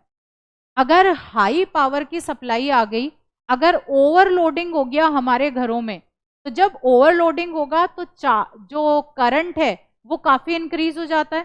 करंट इंक्रीज होता है तो हीटिंग इफेक्ट ज्यादा आता है, और ज्यादा हीटिंग इफेक्ट आने की वजह से वो जो लो मेल्टिंग पॉइंट का वायर है वो मेल्ट हो जाता है और सर्किट को ब्रेक करके हमारे घर के जितने भी गैजेट्स हैं, इलेक्ट्रॉनिक डिवाइसेस हैं, उनको खराब होने से प्रिवेंट करता है।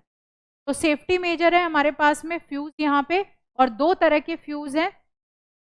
इसके अंदर हम क्या यूज करते हैं फ्यूज में देखो यहाँ पे ये फ्यूज वायर हमने यूज कर रखा है, और ये फ्यूज वायर कैसा होता है, लो मेल्टिंग पॉइंट का होता है। अगर कोई भी हाई पावर सप्लाई ओवरलोडिंग ऐसा कुछ भी होगा तो ये वायर मेल्ट होके सर्किट को ब्रेक कर देगा और हमारे घरों के जो भी गैजेट्स हैं वो बचे रहेंगे, वो खराब नहीं होंगे। ठीक है, नेक्स्ट है हमारे पास में ये 3 वायर कुछ इस तरह से दिखाई दे रहे हैं हमें।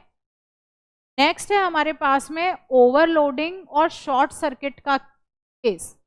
देखो ओवरलोडिंग से हमारा क्या मतलब है, ओवरलोडिंग से मतलब है when extremely large amount of current is drawn at the same time from the circuit, तो उस टाइम हम कहते हैं ओवरलोडिंग।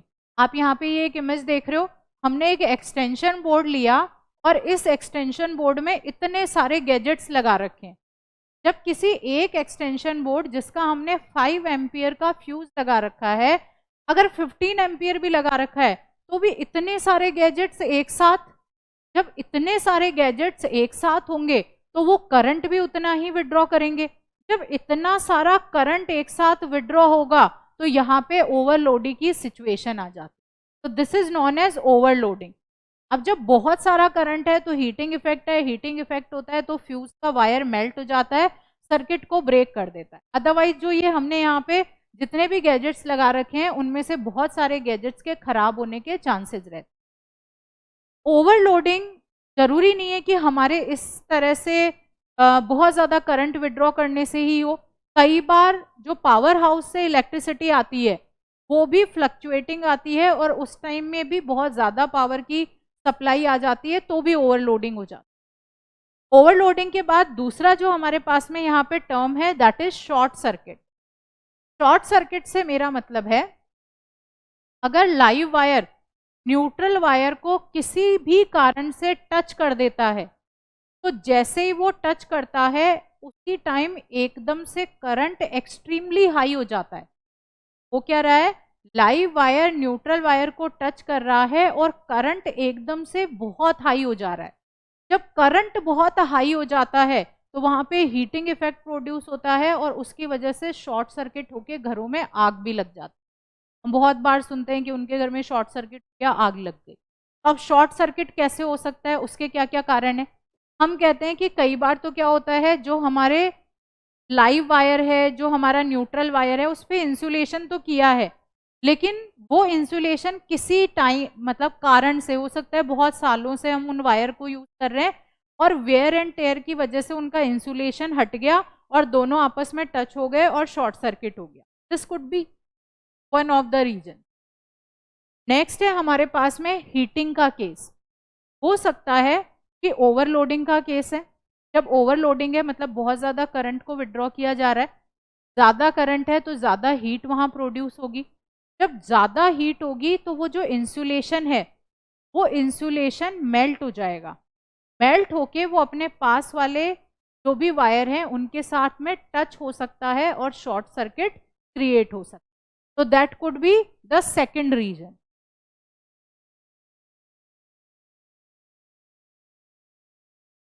ओके, आई होप आप लोगों को डोमेस्टिक सर्किट क्लियर होगा। डोमेस्टिक सर्किट को एक बार दोबारा से हम देख लेते हैं। लाइव वायर है, न्यूट्रल वायर है, अर्थिंग का वायर है। लाइव वायर हाई पोटेंशियल पे, न्यूट्रल वायर जीरो पोटेंशियल या लो पोटेंशियल पे। अर्थिंग वायर एक सेफ्टी डिवाइस है जो एक्स्ट्रा चार्जेस को ग्राउंड कर देता है और इलेक्ट्रिक शॉक से बचाता है। ओवरलोडिंग वो वाला केस है जब बहुत ज़्यादा करंट को एक साथ विड्रॉ किया जाता है और उसकी वजह से हीटिंग इफेक्ट प्रोड्यूस हो जाता है। तीसरा है शॉर्ट सर्किट। अगर लाइव वायर किसी कारण से न्यूट्रल वायर को टच कर देता है तो एकदम से करंट की वैल्यू इंक्रीज हो जाती है और शॉर्ट सर्किट हो जाती है। 15 एम्पियर और 5 एम्पियर के फ्यूज हम as a safety device use करते हैं हमारे डोमेस्टिक इलेक्ट्रिक सर्किट्स में। ये जो फ्यूज हैं उनमें एक लो मेल्टिंग पॉइंट का वायर लगा हुआ रहता है, तो इनकेस अगर कभी ओवरलोडिंग होती है तो ये वायर मेल्ट हो जाता है और हम लोगों को प्रिवेंट करता है डिवाइसेस को खराब होने से, सर्किट को ब्रेक कर देता है। तो this was about the domestic electric circuit. अपना चैप्टर यहाँ पे कंप्लीट हो गया है। अब जो नेक्स्ट वाला लेक्चर रहेगा उसमें हम क्वेश्चन आंसर्स करेंगे।